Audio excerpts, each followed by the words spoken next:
des pop-out pour une vie plus épanouie. Les pop-out, pour moi, c'est des choses à arrêter, des choses à mettre dehors, des choses à cesser ou qui nous freinent, qui nous empêchent d'avancer, d'évoluer, de s'épanouir. OK, fait qu'on part avec ça. Le premier pop-out, le manque de connaissance de soi. Pourquoi? Parce que la connaissance de soi, c'est vraiment, vraiment, vraiment important dans un développement personnel. Nos limites, nos besoins, nos valeurs, nos blocages, nos peurs. Aller vraiment explorer en profondeur. Là, je parle d'un vrai travail de connaissance de soi. Puis de se connaître aussi dans nos relations, de se connaître en amour, de se connaître en amitié, de se connaître dans nos projets, dans les rêves qu'on a aussi, de connaître notre fonctionnement, de connaître aussi nos plaisirs coupables, nos passions, nos loisirs. Des fois, on a étouffé ça parce qu'on a eu tellement de souffrances intérieures, d'épreuves, qu'on a un peu engourdi ça ou on les a enfouis à l'intérieur de nous. Puis, ce qui est vraiment le fun, c'est que quand tu prends conscience vraiment de ta valeur, quand tu prends conscience, tu fais remonter à ta conscience tout ce que tu as pu faire, tout ce que tu as pu créer, tout ce que tu as amélioré, de prendre conscience de ton parcours, parce que ton parcours est unique, puis il y a plein de pépites, il y a d'énormes pépites dans ton parcours de vie. Donc, premier pop-out à faire, de ne pas se connaître, de ne pas chercher à se connaître en profondeur. Deuxième pop-out, c'est de mettre toujours tout sur la faute des autres. J'étais la première à faire ça dans mon passé de dépendante, de consommatrice, de mal de vivre. Je mettais tout mon malheur et je donnais la responsabilité aux autres de mon bonheur, de me rendre heureuse. J'avais toujours des attentes irréalistes et mes attentes étaient toujours déçues. Je me fiais sur les autres, je ne prenais pas la responsabilité de mon propre bonheur. Je ne posais pas d'action pour moi m'épanouir, pour être heureuse, pour cheminer. De mettre tout sur la faute des autres, comme si tout ce qui t'est arrivé, c'est de la faute à ta mère, à ton père, à ton frère, à tes cousins, cousines, à tes professeurs qui t'ont peut-être humilié, à des amis d'enfance, à des relations au travail, peu importe sur qui tu mets la faute, du gouvernement, des églises, de la religion, de n'importe quoi. C'est pas une bonne façon de se développer. Prendre la responsabilité, d'aller voir, OK, c'est quoi ma part aussi de responsabilité? Quand on a des conflits intérieurs ou des conflits avec d'autres personnes, c'est pas nécessairement toujours la faute de l'autre et ce n'est pas entièrement la faute de l'autre.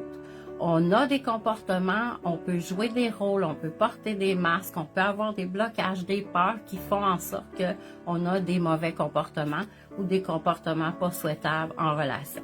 Mettre tout sur la faute des autres, ce n'est pas une bonne stratégie et c'est un pop-out vraiment à faire pour s'épanouir. Le pop-out numéro 3, on se compare à nos frères, à nos sœurs, on se compare à nos parents, on se compare à nos collègues, on se compare à des amis, on compare nos enfants avec d'autres enfants. Ça, je trouve que c'est plus grave un peu. Parce que ce que ça fait, là, ça fait que tu vois pas toutes ses forces, son unicité à lui. La comparaison, jusqu'à où elle peut mener, sentiment de dévalorisation, sentiment d'infériorité par rapport aux autres. Souvent, on va comparer notre chapitre 3 au chapitre 21 d'une autre personne. Quand j'ai développé mon activité d'artiste peintre, je me comparais à d'autres artistes. Puis je me suis rendu compte que c'était vraiment néfaste parce que ces artistes-là avaient énormément d'abonnés, avaient vendu énormément de toiles, elles étaient connues puis tout ça. Puis moi, je me comparais puis je commençais à me montrer. Fait que ça, c'était vraiment néfaste. Il y a la comparaison saine et il y a la comparaison malsaine. La comparaison saine, pour moi, c'est quoi? C'est de modéliser peut-être une autre personne, une autre artiste. On va rester dans l'exemple de l'artiste peintre, de modéliser une autre artiste pour voir quel genre de publication qu'elle fait, peut-être lui poser des questions sur son parcours, par où elle a dû passer, parce que ce qu'on voit de beau, là, qui est vraiment exponentiel dans sa vie, ben elle en a eu des blocages, elle en a eu des peurs avant de s'exposer. Peut-être qu'elle a vécu de la honte, de la culpabilité. Avec ses tableaux, peut-être qu'elle avait de la misère à se mettre de l'avant dans ses débuts. Fait que d'aller comparer notre chapitre 3 au chapitre 21 d'une autre personne, peu importe le domaine, okay? Et la comparaison malsaine aussi, c'est qu'après qu'on se soit comparé, de se dévaloriser, de se sentir moindre, de se sentir nul, parce qu'on n'est pas rendu à la même place que d'autres personnes. La meilleure comparaison, moi, que j'ai pu faire, je vais parler de moi, c'est de comparer l'ancienne version de Annie, qui était dans l'accusation tout le temps, portait des masques, qui reconnaissait pas sa valeur, qui ne se connaissait pas tout court, qui avait des comportements très nocifs, qui avait des pensées toxiques, mais à longueur de journée, là, c'était incroyable. La Annie qui se tapait sur la tête tout le temps pour n'importe quoi. La Annie qui était incapable de mettre un projet de l'avant et de le terminer parce qu'il y avait de la honte en arrière de ça. Il y avait le sentiment d'imposteur, il y avait manque de motivation, dévalorisation aussi beaucoup. Fait que pensez à comparaison saine et comparaison malsaine. Ensuite de ça, le pop-out 4, c'est les pensées toxiques à longueur de journée, de garder, de conserver ça. Et on a comme une addiction à tellement se traiter pas bien, à tellement se traiter comme de la merde, à tellement se taper sur la tête pour tout et pour rien. Fait que d'aller reconstruire des petits chemins neuronaux, des nouveaux chemins neuronaux qu'on appelle, pour renverser les mensonges par des paroles de vérité sur notre valeur, sur ce qu'on vaut, sur nos talents, sur nos qualités, d'aller tout renverser ce qui peut être négatif par justement de quoi de plus positif et constructif pour notre avenir. Puis, dans les pensées toxiques, ce que j'ai remarqué beaucoup en coaching, c'est que les gens restent bloqués dans leurs pensées. On reste bloqué dans le passé et j'en étais une qui faisait ça. C'était tout le temps à ressasser tout ce qui était arrivé, mettre ça sur la faute des autres. C'est pas drôle ce qui m'arrive. Fait que ce que ça fait, c'est que tu prends des comportements de victime. T'es zéro dans ta responsabilité de ton bonheur. Le 5e pop-out, c'est de se concentrer uniquement sur ce qu'on veut pas. Ça, parce que c'est ça que je faisais. J'étais tout le temps, mon discours était comme ça, mes pensées étaient comme ça, concentrées sur ce que j'étais vraiment écœurée, à bout, ce que j'en pouvais plus. Puis, j'ai dû renverser ça. Comment? C'était d'aller voir mes Annie. Annie, qu'est-ce qu'elle veut vraiment? Qu'est-ce qu'elle veut vraiment dans tous les domaines de sa vie? D'aller voir qu'est-ce que tu veux vraiment vivre, ressentir, penser, explorer, découvrir les endroits où tu veux aller, ce que tu veux développer comme passion, comme talent, comme expérience, comme don. Ça, c'est important d'aller voir ça pour une vie plus épanouie. Fait que de se concentrer plus sur qu'est-ce qu'on veut que qu'est-ce qu'on veut pas. Le 6e pop-out, c'est le manque de clarté. D'aller tout le temps juste au gré du vent et dans le flow, ça nous aide pas à avancer. C'est le fun d'être dans le flow. Ça nous donne pas de responsabilité de mettre des projets d'avant puis de terminer nos projets. Ça fait qu'on va le faire un peu n'importe quand ça va nous tenter, quand ça va à donner, quand on aura du temps, quand on aura de l'argent, quand on aura de l'énergie. Puis finalement, ce que ça fait, c'est qu'on peut ne pas réaliser grand-chose de qu'est-ce qu'on voulait vraiment, le point juste avant. Donc, le manque de clarté, c'est autant dans tous les domaines de ta vie. Puis après, c'est quoi? C'est de mettre des actions en place pour aller réduire le gap, l'écart qu'il y a entre ce que tu veux pas et ce que tu veux vraiment. C'est important d'avoir de la clarté dans nos projets aussi, d'avoir un genre de plan.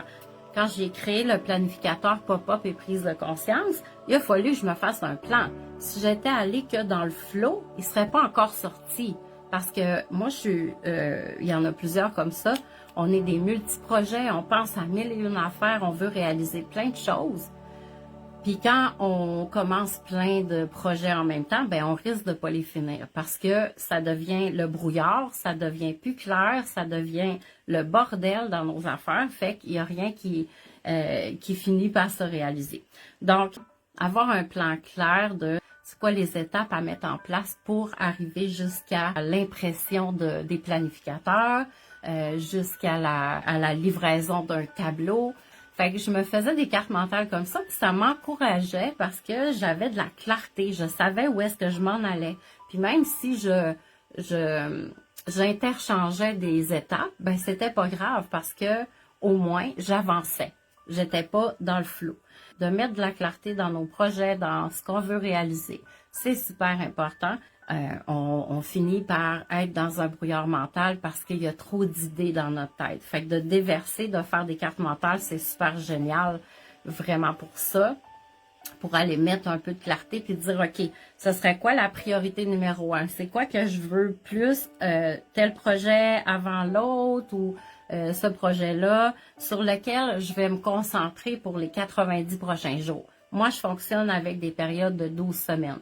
Ça fait longtemps que je fonctionne comme ça, puis c'est de cette façon-là que j'ai réussi à accomplir des projets importants pour moi, comme de monter au complet mon programme accélérateur de parcours pop-up qui est sur 12 semaines. C'était vraiment beaucoup d'actions à faire. Si j'avais pas été au courant de tout ce qu'il y avait à faire pour monter un programme, ça aurait été le bordel là, dans ma tête, puis probablement qu'il serait pas là encore, ce programme-là. Ensuite de ça, après le manque de clarté, le 7e pop-out que je voulais vous apporter, c'est une bonne planification. Il y en a beaucoup qui sous-estiment la planification. Et la planification, c'est un art, c'est une compétence importante quand on veut réaliser quelque chose d'important pour nous. Fait que pour ça, ben on a passé les étapes tantôt. Hein, c'est important de savoir qu'est-ce qu'on veut vraiment, sur quel projet on va travailler en premier. Le 8e pop-out que j'ai à vous apporter, on achève. Pop-out à faire pour une vie plus épanouie, c'est de cesser de se battre contre notre partie d'ombre, de cesser de se battre contre nos défauts de caractère, contre des faiblesses qu'on a, contre un état de santé. Cesser de se battre pour accepter que c'est là. Accepter que cette part d'ombre-là, elle fait partie de notre unicité. Et l'unicité est vraiment importante. C'est ce qui fait de nous des personnes uniques, des personnes qui seront jamais comme d'autres personnes. On est la seule personne sur la Terre qui est exactement comme nous. Souvent, on va mentir hein, sur qu'est-ce qu'on pense, sur qu'est-ce qu'on ressent, alors que au contraire, on va penser des choses bizarres, puis on sera pas nécessairement capable de les nommer ces choses-là aux autres. Fait que ça va aussi dans le mensonge qu'on peut dire, hein, le manque d'honnêteté envers les autres, c'est de se mentir à soi-même aussi en même temps. C'est de se trahir à chaque fois. Ça pourrait être un autre pop-out à faire, cesser de se trahir constamment. C'est quoi ta vérité à toi? C'est quoi ta vérité intérieure? C'est quoi qui te drive?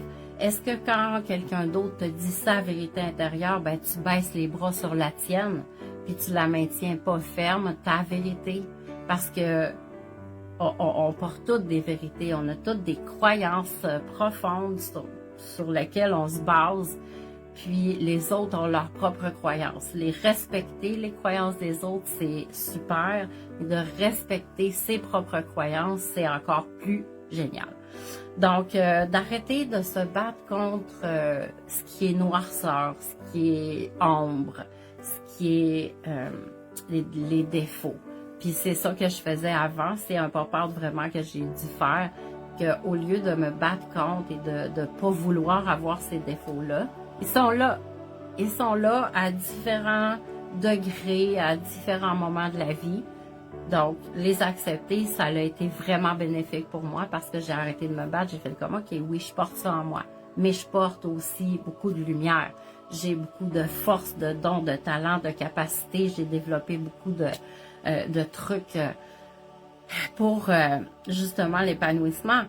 Fait que de me concentrer sur les défauts, sur mes défauts et sur mes faiblesses, sur des troubles mentaux que je peux avoir, sur des dépendances que je peux avoir, concentrer ma vie là-dessus, ben c'est de passer à côté de ma vie, dans le fond. Fait que de miser plutôt sur mes points forts, sur nos qualités, sur nos dons, sur nos forces, de chercher à les développer encore plus pour que ça devienne exponentiel, ça contribue à une vie meilleure et à plus d'épanouissement. 9e pop-out à faire, c'est le manque de foi. La foi, c'est quoi? C'est croire sans voir. C'est croire qu'il y a meilleur avant de le voir. Hein, il y en a qui absolument ont besoin de voir, ils ont besoin d'avoir les preuves que ça marche, ils ont besoin d'avoir de voir vraiment se concrétiser les choses pour le croire. Mais la vraie foi, là, c'est de croire sans voir. C'est de faire des actions, des petits pas à la fois, en maintenant ferme que tu crois que c'est possible, tu crois que ça peut se réaliser, tu crois fermement que toi aussi tu peux être heureuse, tu crois fermement que si tu mets des actions en place, tu peux aussi réaliser tel projet.